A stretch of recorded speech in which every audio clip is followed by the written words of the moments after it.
ఇంకొక 5-6 సంవత్సరాలలో ఈ ఫ్యూచర్ సిటీ అనేది డెవలప్ కావచ్చు. దానికి ఒక ఆఫీస్ ఎస్టాబ్లిష్ చేసిరు. రేపు బుల్లెట్ ట్రైన్ వస్తుంది. ఎక్కడ? కందుకూరు మండలంలో రావచ్చు, ఒక రాచులూరులో కానీ తుమ్మలూరులో కానీ. ఇప్పుడు బుల్లెట్ ట్రైన్ కి కూడా ఎవరి భూములు ఏడున్నాయి అనేది చూసుకొని, వాళ్ళ పక్కన ఎవరు అనేది చూసుకొని అక్కడ స్టేషన్ పెడతారు. ఆ బుల్లెట్ ట్రైన్ మార్గం కూడా ఈ పాలకుల యొక్క భూముల పక్కనకించి పోతుంది తప్ప పాలకుల భూమి పోదు.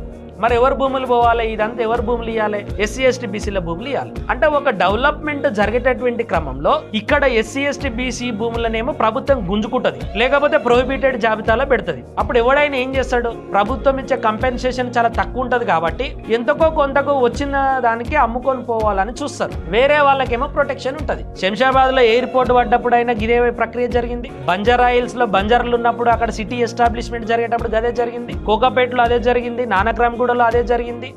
ఇప్పుడు ఫ్యూచర్ సిటీలో కూడా అదే జరుగుతుంది. తుక్కుగూడలో కూడా అదే జరుగుతుంది. ముందే ఎక్కడ అలైన్మెంట్ వేయాలి అనేది ఎవడు డిసైడ్ చేస్తాడు? గవర్నమెంట్ లో డిసైడ్ చేస్తాడు.